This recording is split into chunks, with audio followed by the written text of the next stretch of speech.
Halo semuanya, nama saya Andre. Di sini saya akan menjelaskan mengenai string matching dan penerapannya. Kita mulai dengan konsep of string matching. Jadi string matching ini adalah suatu problem di mana kita harus mencari suatu pattern di dalam suatu teks. Nah, ini contohnya. Misalnya kita terdapat P, yaitu pattern P sama dengan AAB. Dan kita harus mencari pattern AAB ini dalam teks T. Dapat kita lihat pada bagian ini terdapat pattern P, yaitu bermain ini dan pada bagian yang ini. Nah, baiklah, sebelum kita memulai membahas mengenai algoritma-algoritma untuk menyelesaikan permasalahan string matching, lebih dahulu kita membahas mengenai konsep dari string. Istilah-istilah yang sering dipakai dalam string yaitu adalah substring, prefix, dan suffix. Nah, misalkan terdapat suatu string S dengan ukuran M, maka substring adalah suatu bagian atau fragmen dari string. Di sini kita simbolkan dengan S, mulai dari indeks I sampai dengan J, dengan rentang I dan J seperti ini. Nah, di sini dapat terdapat contoh ngmatch. Ngmatch merupakan substring dari S. Begitu juga dengan matching yang merupakan substring dari S. Dan seterusnya. Kemudian membahas mengenai prefix. Prefix adalah suatu substring yang kita simbolkan dengan S dimulai dari indeks 0 sampai dengan I. Dengan I rentang seperti ini. Oleh karena itu, pasti prefix dimulai dari indeks awal dari S. Sini dapat lihat contohnya string, ada string M dan str, dan begitu pula dengan S. Nah, selanjutnya kita mulai suffix. Suffix adalah suatu substring dengan S berindeks I sampai dengan M-1 dengan rentang I yaitu segini. Oleh karena itu dapat dipastikan kalau suffix ini pasti memuat karakter terakhir dari S. Sini kita dapat lihat ada matching, ada ching, dan G. Nah, setelah membahas mengenai konsep dari string, di sini saya akan menjelaskan mengenai algoritma-algoritma yang sering dipakai untuk menyelesaikan permasalahan string matching. Di sini terdapat naive atau brute force solution. Lalu kita akan membahas mengenai Knut-Morley-Spread algorithm, lalu Boyer-Moore algorithm, dan terakhir yaitu Rabin-Karp algorithm. Ya, kita mulai dengan naive atau brute force solution. Sesuai dengan namanya, kita akan lakukan solusi brute force, di mana kita akan mengecek tiap karakter di T apakah sama dengan pattern di P. Nah, sebagai contoh, kita punya T yaitu ABBAB, lalu P yaitu AAB. Nah, dapat dilihat pada iterasi pertama, kita cocokkan karakter pertama pada teks dengan karakter pertama pada P. Itu A, ya cocok dengan A. Kemudian pada B, yang ini tidak cocok dengan yang ini. Disilang. Nah, setelah itu kita lakukan shifting atau penggeseran sebanyak 1. Pada iterasi kedua, kita lihat bahwa B ternyata tidak cocok dengan yang A. Nah, setelah kita menemukan ketidakcocokan, kita geser lagi sebanyak 1 kali. Kita lihat bahwa A ini cocok dengan yang A. Cocok dengan yang A. Lalu yang A yang ini cocok dengan A yang ini. Lalu kita lihat ternyata yang A ini tidak cocok dengan karakter terakhir dari pattern. Oleh karena kita shifting lagi sebanyak 1 kali di sini. Maka akan mulai cocokan di karakter yang ini. Kita lihat bahwa A ternyata cocok dengan A yang ini. Yang A ini cocok dengan indeks ini. Lalu kemudian yang B cocok dengan yang B ini. Nah, oleh karena itu, kita dapat melihat bahwa pattern P muncul di indeks 0, 1, 2, 3. Muncul di indeks ketiga daripada indeks T. Nah, pada naive atau brute force solution ini, kita dapat lihat bahwa tiap kali kita menemukan ketidakcocokan, maka kita akan menggeser 1 kali, sebanyak 1 kali. Oleh karena itu, worst case dari naive brute force solution ini bisa mencapai M kali N. Apalagi kalau teksnya itu memiliki variasi yang kecil. Seperti contoh untuk T A B, dan yang pattern kita cari adalah A B. Nah, contoh seperti ini akan mengakibatkan worst case banyak O M kali N.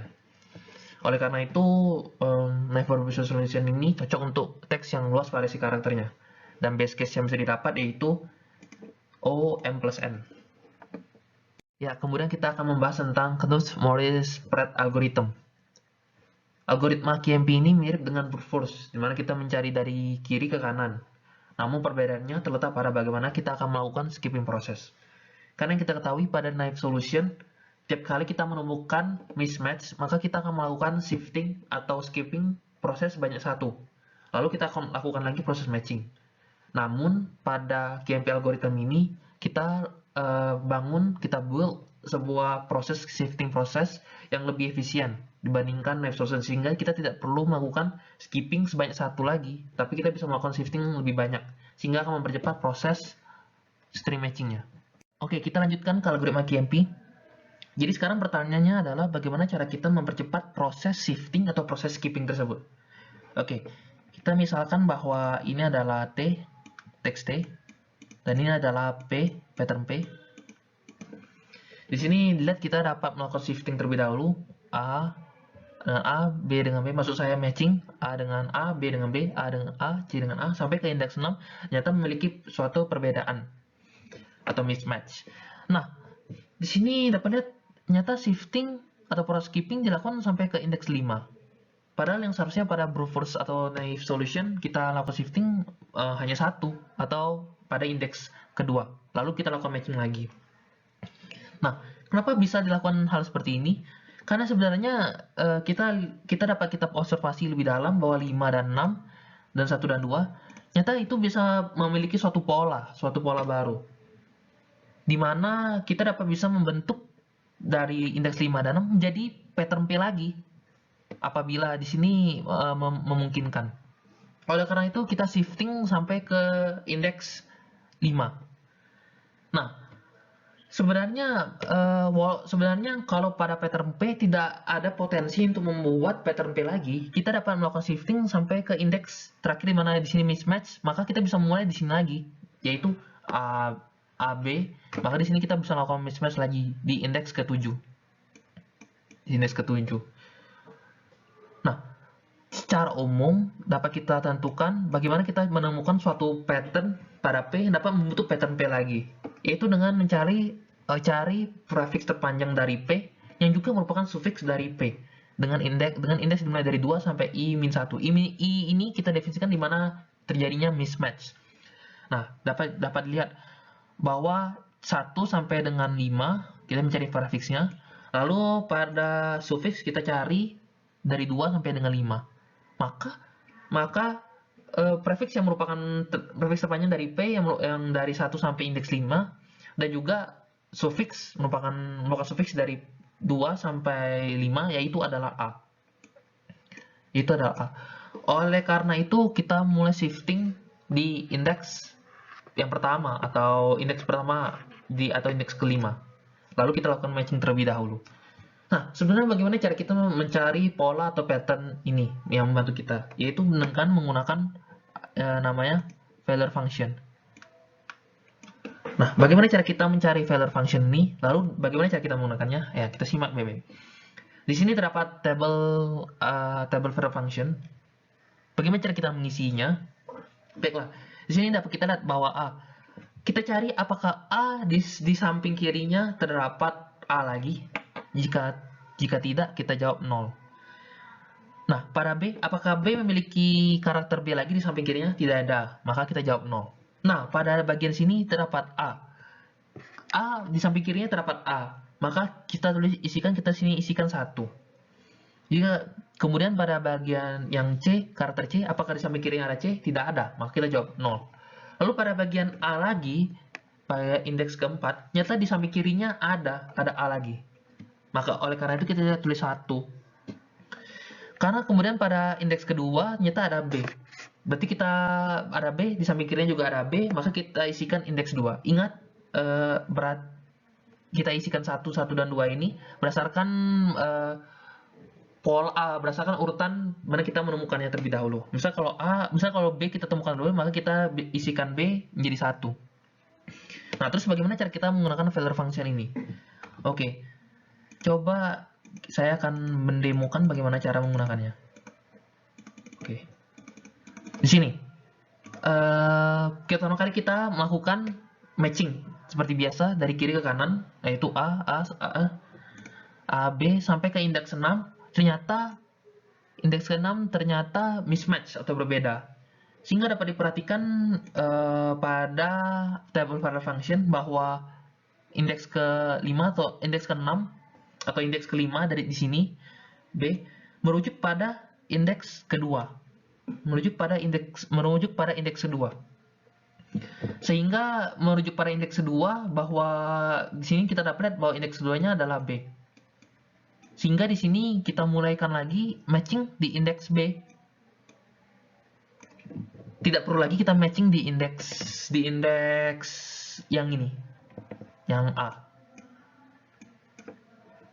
Nah, lalu setelah itu kita lanjutkan lagi proses matchingnya, yaitu di indeks 7. Apakah sama dengan ini? Nggak sama. Kita cek lagi indeks yang B yang ini merujuk ke 0. Kalau merujuk kepada 0, kita geser shifting kita sebanyak 1. Kita geser sebanyak 1 berada di sini. Nah, pada bagian sini kita matchingkan A dengan A cocok, B dengan B cocok, A dengan A cocok, C dengan C cocok. Nyata pada bagian ini C dengan A tidak cocok. Kemudian kita cek bahwa A nyata merujuk pada indeks 1. Sehingga karena merujuk pada indeks 1, kita lihat bahwa indeks 1 di sini adalah A. Nah, jadi kita shifting sampai indeks yang 1 ini berada di bagian sini. Kemudian berada pada bagian di sini. Kemudian kita cek lagi A, B nyata tidak cocok. Karena tidak cocok, kita lihat merujuk pada 0 indeks ini, sehingga kita shifting sebanyak 1. Nah, kemudian pada bagian ini kita cek kemudian AB, A, AC, AC, AB, dan ini sama semua. Jadi terdapat suatu pattern yang matching pada indeks pada T pada bagian dari sini. Kemudian setelah ini bagaimana kita melakukannya lagi? Setelah ini kita cek lagi terakhir di indeks B merujuk pada indeks kedua. Merujuk pada indeks kedua B. Berarti di sini akan mulai matching lagi di indeks AB, AB, A, C, A, B. Bukan berada di indeks yang ini. Bukan berada di indeks yang ini.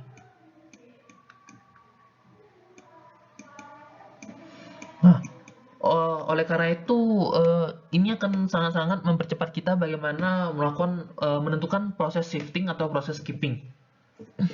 Nah, secara umum kompleksiti dari QMP ini adalah O M plus N, di mana dapat kita perhatikan kalau semakin bervariasi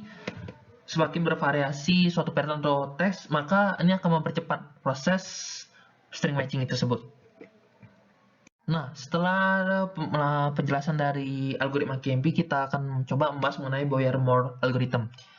Pada Boyer-Moore algorithm atau BM algorithm cukup berbeda dari QMP sama brute force solution, di mana nyata pada BM algorithm dilakukan matching dari karakter terakhir pattern, bukan dari awal pattern.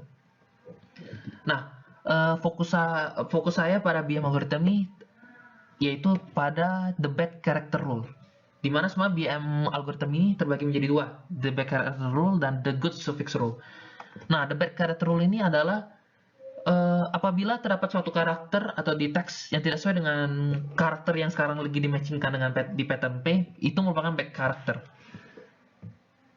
Nah, di bad characters rule ini terdapat dua kasus, di mana kasus pertama adalah mismatch become match. Di sini kita dapat lihat bahwa kita melakukan matching dari karakter terakhir pattern yaitu G dan T. Kemudian pada bagian ini nyata tidak matching.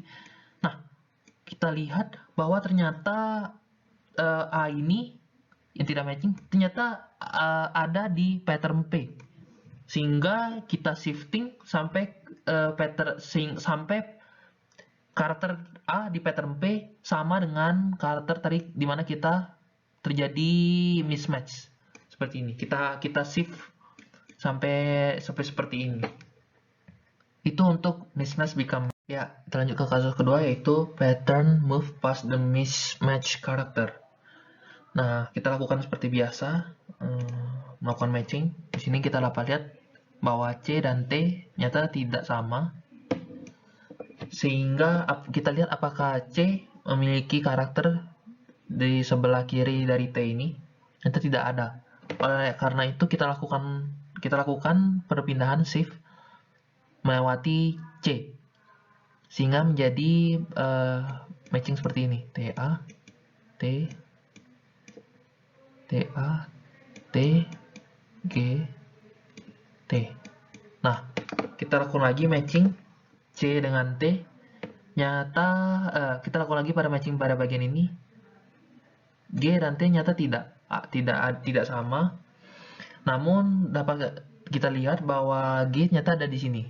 Sehingga kita geser TA, TG, T pattern P sampai G sama dengan ini. Kita geser, terus kita lihat bahwa menjadi seperti ini. Jadi T A T G T G.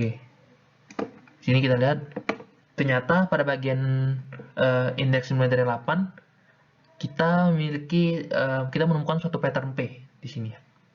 Jadi pada Boyer-Moore algorithm ini, terutama untuk kasus the bad character rule, kita mengkombinasikan antara dua kasus ini, pattern move passive misses dan tadi sebelumnya. Kita lanjutkan ke Rabin-Karp algorithm.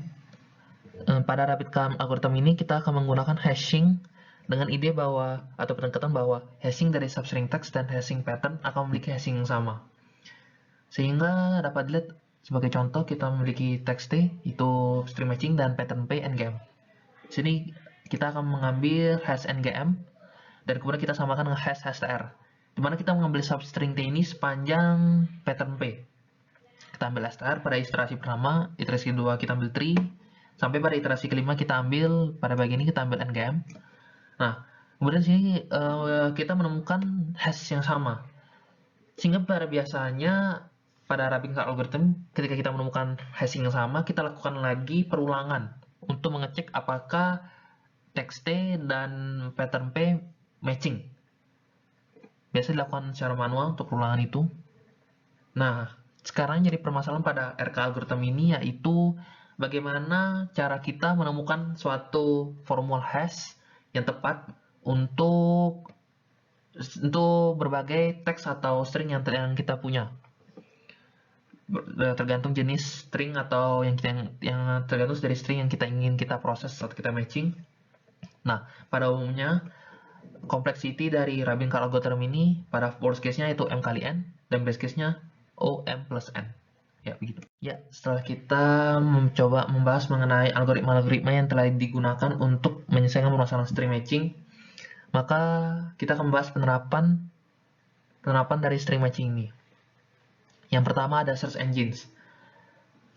Search engine contohnya seperti Google, di mana kita dapat memasukkan query pencarian, lalu dari search engine ini akan mencari informasi-informasi yang mirip atau sama dengan query pencarian yang telah kita masukkan. Tentu ini mengimplementasikan string matching. Kemudian yang kedua ada plagiarism detection, di mana kita dapat menentukan bahwa apakah artikel ini melakukan plagiarisme dengan artikel-artikel yang telah dipublish sebelumnya. Tentu kita dapat menggunakan string matching untuk mematchkan teks-teks yang ada di artikel dengan artikel-artikel yang sudah dipublish. Kemudian yang ketiga ada find and replace. Tentu fitur ini tidak asing bagi kita yang sering menggunakan text editor atau word editor gitu. Karena fitur-fitur ini sangat mempermudah kita ketika kita ingin menemukan suatu teks atau string yang ingin kita hapus atau ingin kita ganti atau ingin kita baca. Kemudian ada yang keempat ada DNA pattern matching. Kita tahu bahwa DNA itu terdiri dari untayan string, untayan string, dimana yang sangat panjang sehingga kita memerlukan suatu algoritma untuk mempermudah kita mencari untayan-untayan yang kita inginkan dari DNA tersebut. Lalu yang kelima ada text mining, dimana sekarang data science sering menggunakan text mining untuk melakukan riset atau ada penerapan aplikasi lain. Nah, dari text mining ini sendiri akan menggunakan string matching untuk mencari teks-teks yang berguna atau dapat diolah lebih lanjut sehingga penerapannya menggunakan string matching. Ya, selanjutnya saya akan bahas mengenai plagiarian detection, yaitu adalah salah satu contoh penerapan dari string matching yang akan saya bahas dan yang telah saya buat. Setelah kita tahu, plagiarian detection itu adalah mengecek bagaimana kemiripan dari dua teks atau lebih, sehingga kita dapat mengecek apakah teks yang ini merupakan bentuk suatu plagiarisme dari teks atau artikel lain, seperti itu. Pengaplikasian plagiarism detection yang saya buat yaitu menggunakan algoritma seperti ini. Kita pada suatu file atau teks, kita pecah teks tersebut ke dalam kata-kata. Kemudian kita hitung frekuensinya. Untuk menghitung frekuensi tiap kata, dapat dilakukan dengan dua cara. Untuk tiap teks dilakukan string matching dengan array yang isinya merupakan tiap kata-kata yang telah kita kumpulkan, yang telah kita punya. Lalu untuk tiap stringnya match dengan kata-kata yang ada di array tersebut, maka frekuensi kata-kata tersebut akan bertambah. Dan apabila tidak ada yang match, maka akan dibuat entry baru atau data baru untuk masuk ke dalam array tersebut dengan karakter atau kata-kata tersebut. Kemudian yang ketiga, setelah dilakukan perhitungan frekuensi kata-kata pada teks file 1 dan file 2, kita lakukan matching frekuensi kata-kata tersebut.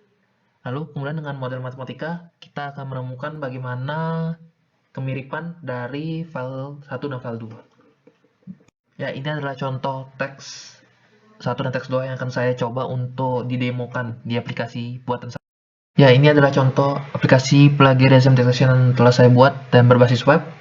Mohon maaf untuk desain atau interface dari web ini tidak menarik dan bagus karena saya harus perlu belajar lagi untuk membuat suatu desain web yang baik. Nah, kemudian di sini kita pilih teks pertama, kemudian kita pilih teks kedua. Dapat dilihat bahwa teks pertama dan teks kedua memiliki kalimat atau file yang berbeda. Dan kita cek.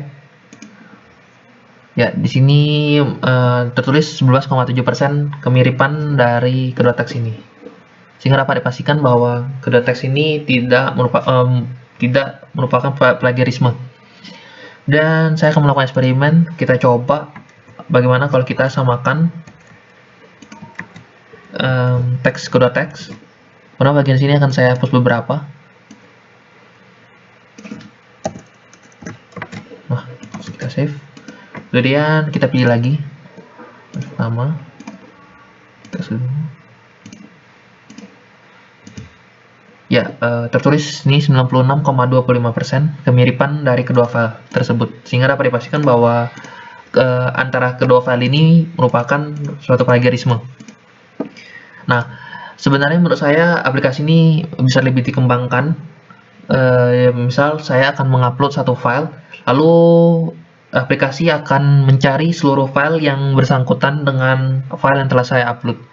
Kemudian setelah itu akan dilakukan plagiarism detection seperti ini dan mengecek bagaimana kemiripannya terhadap semua file yang ada di internet yang berkaitan dengan file yang telah saya upload.